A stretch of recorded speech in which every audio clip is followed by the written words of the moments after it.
When I was pregnant, I was fired from a show that I was on, and there was no news of that show being shot for the next 8 months. And when I went and revealed to them that I'm pregnant, but I was just like, but you're not shooting. They're like, no, we don't want to work with you.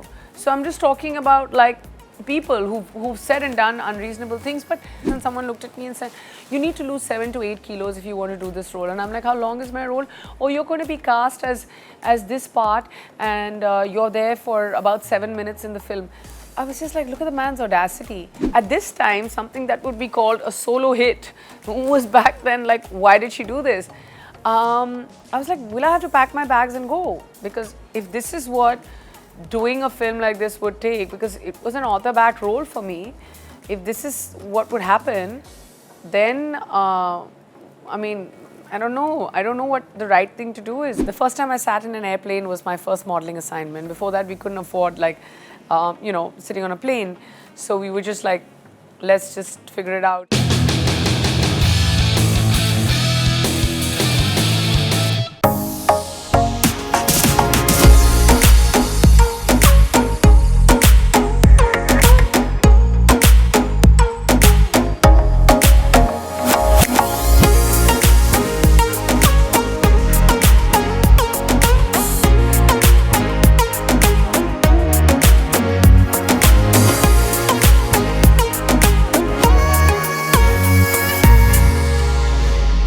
Hello everybody, I'm Rudrani, and this is such a special episode. Happy Women's Day. Today my guest is a woman that I've always admired. She has been this courageous, this uninhibited, and this quirky since the beginning of her career. And today she's still hustling, she's still relevant, and she's still thriving. Of course, I'm talking about the woman that we all love, Neha Dhupia. Hello. Hi. Thank you. Welcome to the show. Long time. I know I've missed you. I know, me too. I had to. And how can I do a Women's Day without you, Neha? Oh my God, yeah. I mean, like, as long as I somewhere I belong to, the representation, I'm happy with that. Yeah. You were a person who was not from the industry. You know, of course, you did a little bit of plays. You won Miss India. You came back. You were doing ads, modeling, and you came in with a movie like Julie, which of course was about owning one's sexuality, which of course now we have a huge conversation about. And also, when you did that, everybody else just made it about, oh, she's done this, oh, that bowl scene. Imagine what you must have gone through, where people were left, right and center, besides the shaming. There was outright slut-shaming that was happening, which was embarrassing and absolutely horrendous. But you took it all up. I remember, I went through just to see how you were handling in press conferences. You were okay. How did you deal with all of that, Neha, at the time? Now I know it's a little bit more support from the people around you, but at that time, my gosh, it must have been crazy. I mean, it was, because Yeah. I think I was getting trolled at a time when there wasn't social media. So for me, like, to live in that moment, like my debut was a film called Qayamat, which Yeah. is a mainstream commercial film. And then the second one to release was a film called Julie. And I was just like, hey, I've done one mainstream commercial film. Now I have an author-backed role. Let me go ahead and do this. And yeah, they were like, I think 2 scenes or 3 scenes where it was, at that point considered to be rather out there. And I didn't think that, those scenes in today's language would track as much as they did. And the whole film became about that. And there was this poster where I was lying down and, it was a backlit shot. But I'm like, people are doing it all the time. For photo shoots. Yeah, I mean, yeah. And then I'm like, so how does it make me any different? And then you see young 20-year-old girls and boys who are flaunting themselves, looking beautiful, and there's acceptance and there's inclusivity and there's, the will or the ability to kind of speak and do your mind. So why does my choice hurt and offend, or why did my choice hurt and offend so many people to a point where I, at one point, started to believe that, is this the end? Is it 2 films and no more? And that's when I was just like, you've got to like, you're the only one who can decide what's good and bad for you. You're the only one who can decide. I feel very early in my career, I made two such diverse choices that I learned that A, there is all kinds of work for everyone. B, you are defined by the choices you make because the conclusion doesn't actually lie in your hand. It lies in the hands. It lies in the hands of the producers. It lies in the hands of the audience. It lies in the hands of the media, and you've got to be really careful. So, I think soon after, I must have been 24, and I've actually never spoken about it because I've never been honest enough to tell myself that, it was a life choice that may have affected me. But now, I mean, I can state a cliche saying I don't want to change anything about my life and this is why I'm here talking to you about this. Yeah. But maybe I could have changed a few things. Would I want to undo anything? No. Would I want to change something? Yeah, maybe I would have done that film a little later in my career. And likewise, I feel like you are a sum total of the decisions you've made in the past for yourself. And as long as I am calling the shots and I'm making those decisions for myself, that's the most important thing. Through my 20s, I saw myself being this person where I was young and I was, people would admire me for who I was, and confidence is something that kind of, I didn't fall short of. And at the same time, I was a part of a business that had by now accepted me for, for better or for worse, or for my hustle. I saw myself sitting at home a lot because I was almost taking 3 steps back to take 4 steps forward because I wanted to do this, I wanted to do that. I didn't know what I was really cut out for. Plus, I'd never traveled in my life before that, never ever. The first time I sat in an airplane was my first modeling assignment. Before that, we couldn't afford sitting on a plane. So we were just like, let's just figure it out. So my 20s gave me a lot of room to work, to travel, to go out there, explore the world, take time off. I've done I still have, flashes and images of myself sitting in my balcony and reading a book. And I go back and think that I'm so glad I did those things that I did do. But I also made some wrong choices. I also learned much later in my life. Yeah.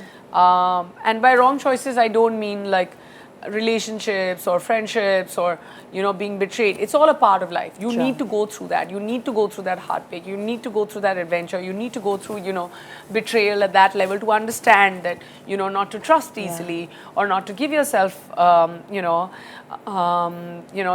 to fall for the wrong people. But that's a different conversation. But professionally, I saw myself comparing myself to a lot of people, and that was not required. And I feel like a lot of 20-year-olds are doing that right now.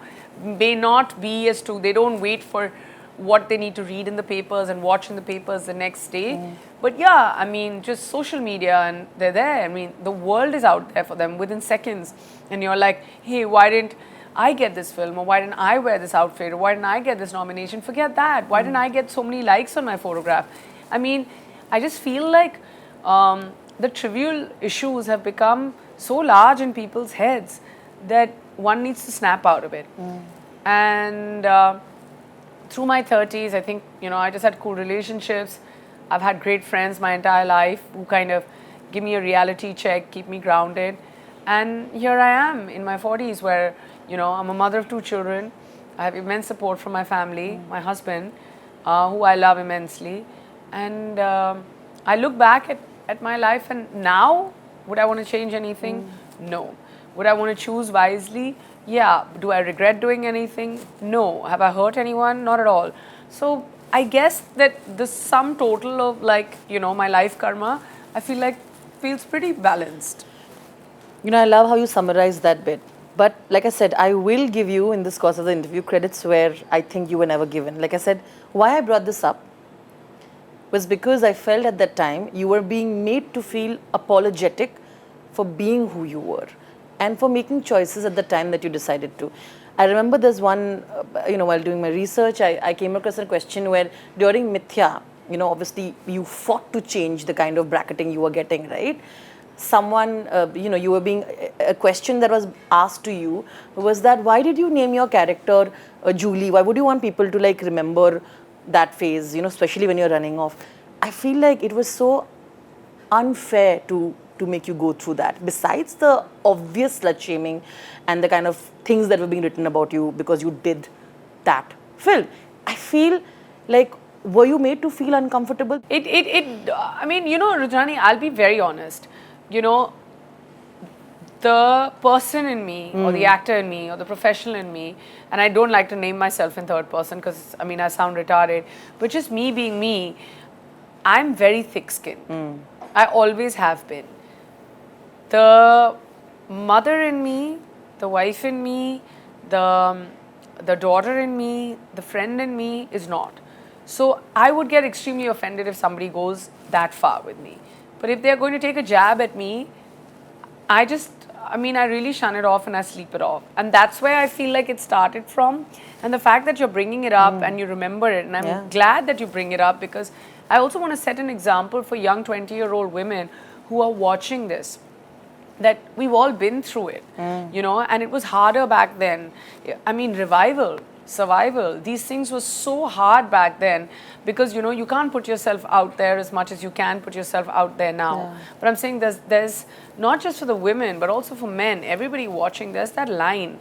Like, don't take it to a point where it's going to bother you, where you're going to lose your sleep over it, where at 3 a.m. you're going to keep getting up at night and, checking your phone and almost like isolate yourself from what reality really is. You went through that?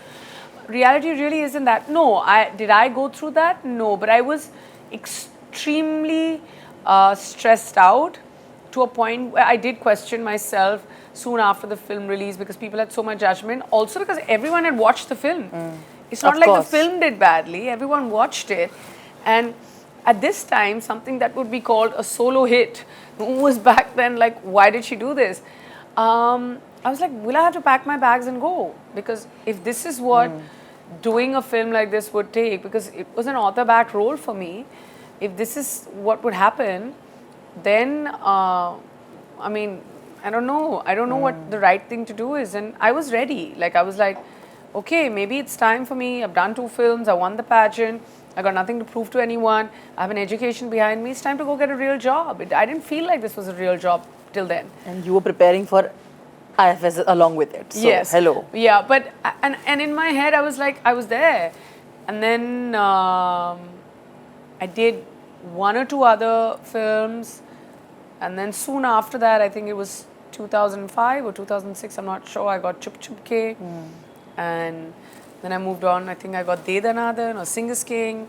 And it's just, I just saw more color. And I made good friends on set. The world was interesting. And I also like hold on to everything. Like, I'm the kind of person that I come with immense gratitude in my heart. So like, even today, like when I have someone who's coming, doing my hair and makeup, I feel like, here's somebody who's doing something for me, or you're making time to interview me, or people are making time to watch me. I really feel that, I really feel extremely grateful that even now they want to do it, or the fact that you remember everything about me. It just makes me feel that relevance is key. Working towards relevance is something that's very hard. But you will always continue to be relevant because you created No Filter. From, just saying. You know what I mean? From eons, let's just put it that way. Yeah, but and we have an ongoing season, that's season 6 that's here. Nobody else could do No Filter, Neha. Oh, not true. There are a lot of people. No Filter is you, Neha. 2 is honest selves. People still are not there. We're going to talk about that, of course, more. But before I get into that, I must obviously also talk about the fact that you like you rightly said, you've been through your shares of relationships, breakups, all of that. And then you were also at a place where you were extremely in charge of the life that you wanted to go ahead with. When you're in your 30s, I'm sure people were asking you questions. I'm sure there were more about why you're not getting married, which is a question that now we say is offensive. It took years to say, and of course it still continues. But you are very calmly saying that I am taking charge of my life. This is my life. and whether I get married or not is a different situation. I don't have to prove anything to anybody else. At that time, it was harder, right? And actors were even more scared. You were not doing it for that reason, but the female actors were scared to get married because you were considered unsexy after being married for a while. So you... No, but to say that I wasn't doing it for that reason, of course, I would question.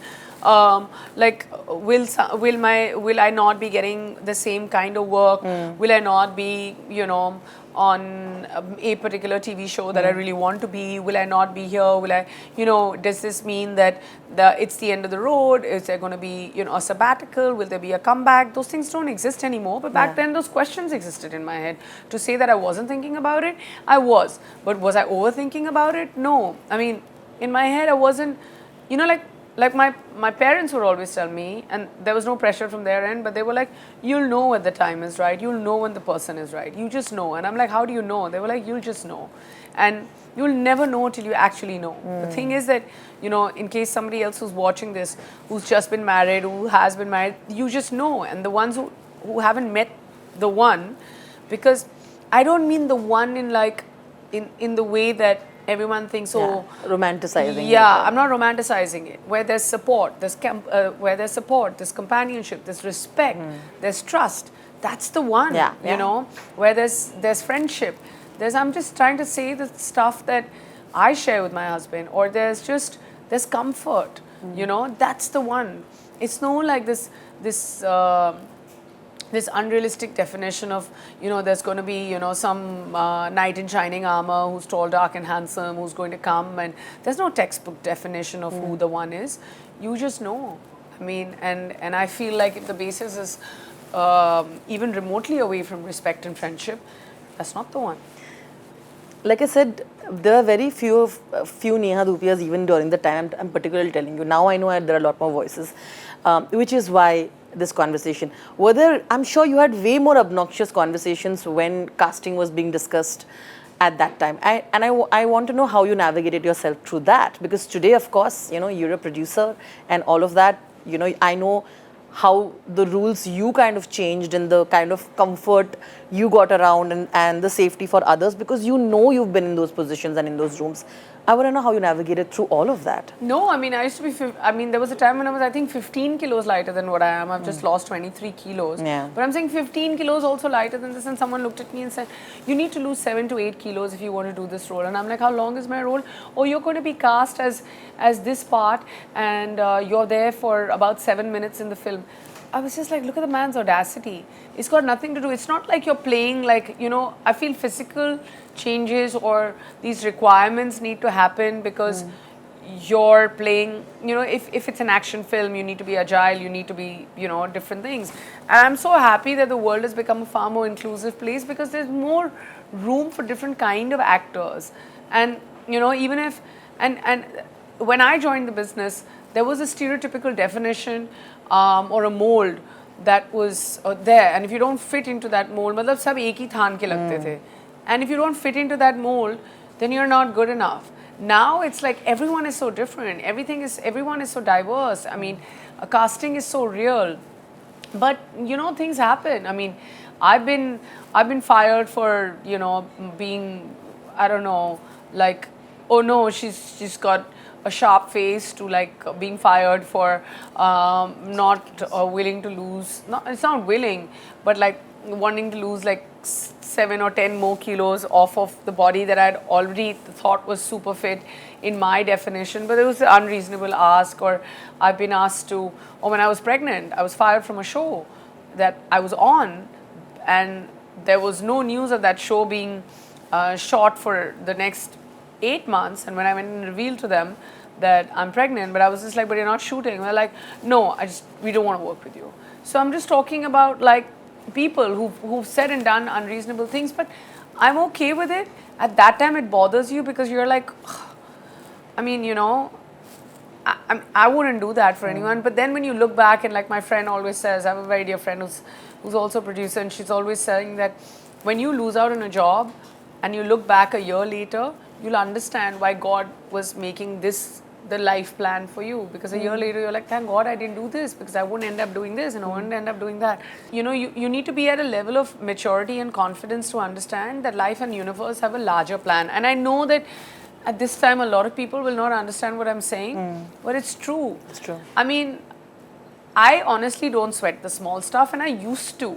So if you're sitting out there and you're sweating the small stuff, I feel you, because I've been there. You need to get past, you need to walk the mile to understand how hard, how tough, and how long it is, and nobody else can do it except you. Because only when you get to the finish line, you're like, okay, this is it. But what do you do at the finish line? The walk was much nicer. Yeah. I always believe, and I know you do also, that female friendships can be healing. Yeah. At that time, were there other actors in the industry where you felt like was your safe space? I really enjoy spending time with Katrina on the sets of Singers King, because after that we did Dedanathan as well. I really enjoy spending time with Kareena, and I still have really good friendships with both of them. I can message them, talk to them about anything.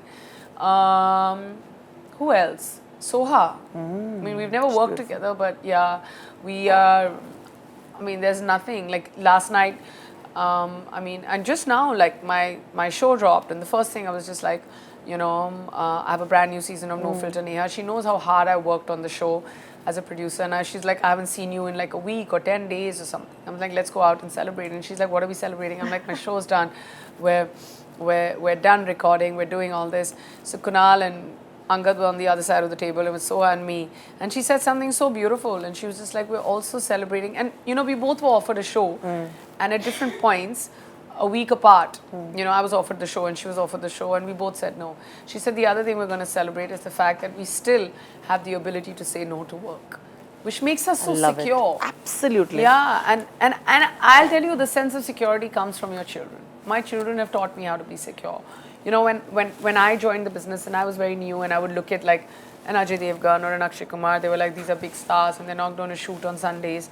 I was like, wow, you know, how does one get to this point in their lives when you're actually saying no to like film producers or work that comes your way, and you're saying, hey, I'm not going to shoot on weekends. But today, as a working mom, the one thing I've learned how to do is compartmentalize. And one thing I've learned how to do is say no to work. Because if it takes away from time from my children, I'll politely decline. Not that I will say that, hey, I'm not going to do it. But I will decline, because I know that my joy, my treasure, my value, everything that I cherish lies in seeing my children grow. And apart from that, if somebody really wants to work with me, can do the same thing on a Monday and not on a Sunday. So I don't let anyone take advantage of that. And earlier, I would always let that happen. You're the only one who can define what your value is. You know, so I mean, it's really, and I'm talking about your price tag is very different from your value. So they're two completely different things. And I'm not chasing any price tag. I'm not chasing any numbers. But I know that, you know, today if I don't do a particular shoot or work with a certain brand, or brands anyway don't work on weekends, but if I don't do a particular shoot on a Saturday or a Sunday, I'm going to be okay with it. A few years down the line, it's not going to matter whether I did that digital shoot, whether I was a part of that show or not. What's going to matter is that my children are going to grow up. Right now, they need me. Tomorrow, when I would want to be around them, they'll be too, like, you know, grown up. And it may not be the same. I don't know what it's like, but I've heard stories. And I don't want to be separated from them. I want to make most of the time. And you know, I feel like my children have defined what my value is. Because of them, I turn around and say no. And because I have the ability to say no, I feel like they keep coming back for more professionally. I love that. Becoming producer must have given you even more agency, right? Yeah. Like, just some time back, we were having a conversation and she said, you listen, I'm the producer on the show. I can get it done. I love that. And tell me how that changed life for you, because, and how are you being treated in rooms where you were trying to pitch for stories that you wanted to produce or two things in the beginning to now, of course. And of course, now with No Filter Neha, with the season even bigger, I think I wanted to go there. I've produced a couple of short films. I've not produced any long format content yet. I don't know whether I want to be a full-fledged producer just now. I'm in season 6 of No Filter Neha as the co-producer of the show, and I'm very creatively inclined. But there's a very large part of me that fears the perfectionist or the micromanager in me, which I feel I may get too consumed, and it'll I'll take away from seeing my children grow up. So as an actor or as talent that gets hired to do different jobs or be a part of different shows, I know that I can walk into a room and I do have the strength to dictate terms. But but yeah, I mean, as a producer, like you said, I do have more agency. But what do I want right now? The most of where I'm at is professionally. I don't. I'm not. I'm not going to say I don't want to be left behind because I'm not running that race. Professionally, I just want to continue to work. I love the speed and the hustle and the accomplishment and all of that. What I don't like are the odd hours anymore. I used to love the odd hours also, and I would love to just put on music and drive home at 2 a.m. after pack up. Like nothing ever troubled me as much time-wise, but now I want to run back to the kids. So I don't know about long format, or a feature. I may just end up doing something, but right now I'm extremely proud that something we started off as hit season 6, and as a producer and as the anchor or as the host of the show, we've done okay. I feel. You know what is really interesting is that you have continued, as the season's called No Filter, to have no filter conversations, but it's becoming increasingly difficult. Like the last Coffee with Karan, which you did tremendously well, the feedback that Karan himself also admitted that we were very politically correct a little bit. People have been in the backside. And I know that as someone who's a producer on the show, even though they're Karan's friend, they're your friends, you all are, it's very difficult to have conversations that you really want to today. Yeah. Tell me, how have you navigated through that? We're also walking that fine line when it comes to my guests need to be comfortable with the conversations, and the conversations that they have or the answers that they give. I need to be, in a situation where I feel that they have stories, they come across as people with a voice, they come across as people with experiences, with humor, with wit, with courage, and that's what the show is. It's called No Filter Neha, but it doesn't mean that you've got to come there and pour your heart out. You've got to come there and be yourself. Now, if that moment that you're living makes you feel very empowered, or makes you feel fierce, or makes you feel like you want to have a good laugh, be yourself. And that's all that I ask of you. And it's a well-researched interview. We take pride in that. But having said that, sometimes the question triggers very interesting answers, and I want people to watch it. And the ones who are complaining about masala nahi hai, ye nahi hai, wo nahi hai, I feel like कहीं ना कहीं it's our doing only. हमने ही cancel culture शुरू किया है. हमने ये सब किया है कि हम लोग अगर इतनी सी बात करेंगे तो हम इतना बड़ा बना देंगे उसको. Example. So, I mean, with reason, and I'm not going to say that doesn't come with reason, but sometimes I feel like, you've got to let people be. And एक मतलब वो जो बड़ी old school C live and let policy है ना, वो आजकल के ज़माने में है नहीं. Gets hard. It's hard, and I agree with you. I also want to bring up is because, like, imagine Karan had to go and apologize for an episode, which I thought was so sad. Like, Deepika and Ranveer were being completely themselves. It can happen in your show also. I hope it doesn't, But it was so sad that they dissected it. They made it into something else. They said that, oh my God, they believe in cheating. The conversation was so beautiful. Judgment is never good, right? Yeah. Like, unless you're like on a stage where you finished a round of, gymnastics, or at a beauty pageant where you're getting judged or scored, or if it's ice skating where you have a judge sitting there and you know that you want good scores. You don't want to be a high scorer when it comes to judgment and cancel culture. But yeah, I sometimes feel like not just that, but I just sometimes feel like things are taken too far. What's going to end up happening is that in the near future, things are going to be taken so far that people are going to stop caring after a point. Like, it's just going to be like, I'm going to be myself. Yeah. Like Shahid said on our show, that I'm going to be myself. As long as I'm not hurting anyone, I'm not offending anyone, I'm totally allowed to be myself, and that's what he was, and I really liked that.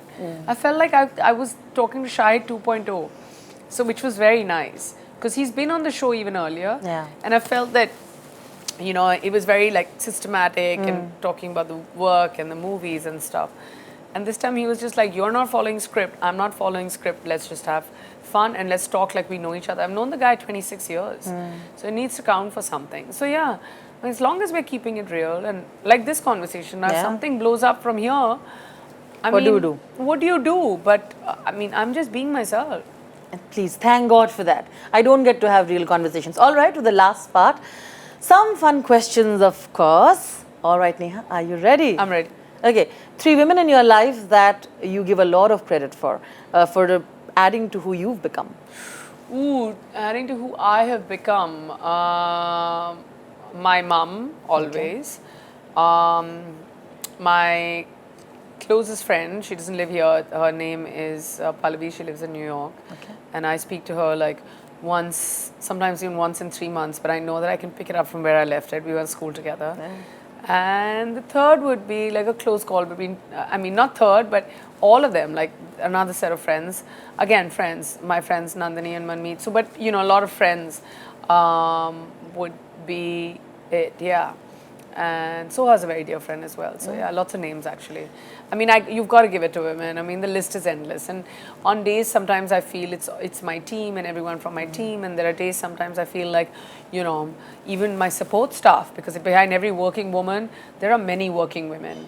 And, just all of them. So I can't take the credit away from anyone. Oof, yeah, list is endless. Fair enough. 3 women whose journey you've sort of observed and you feel like have truly contributed to changing so many things for women in the industry. Yeah. 3 women in the business. I think Kareena, she made everything cool. From size 0 to wearing kaftans to working through her pregnancy, everything. Alia, what a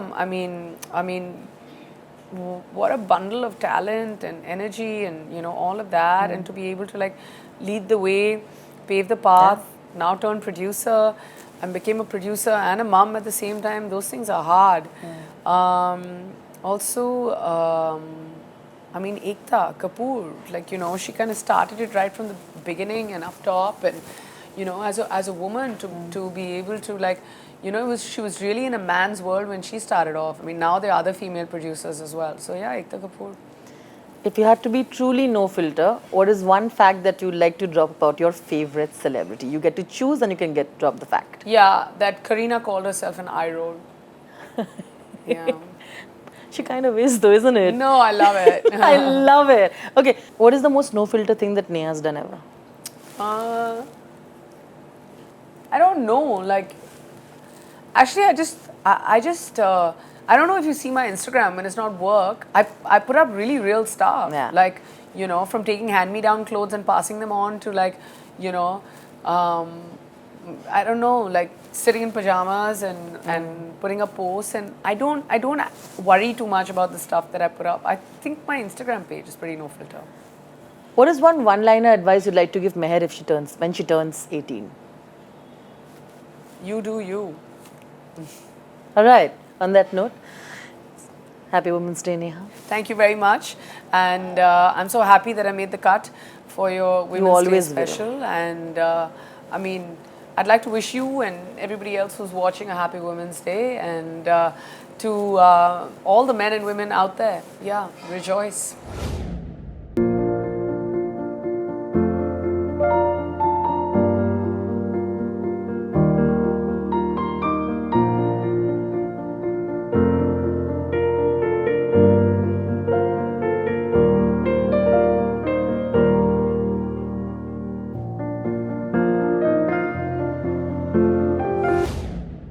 And thank you for being you. Thank you. Lots of love. Oh, yeah.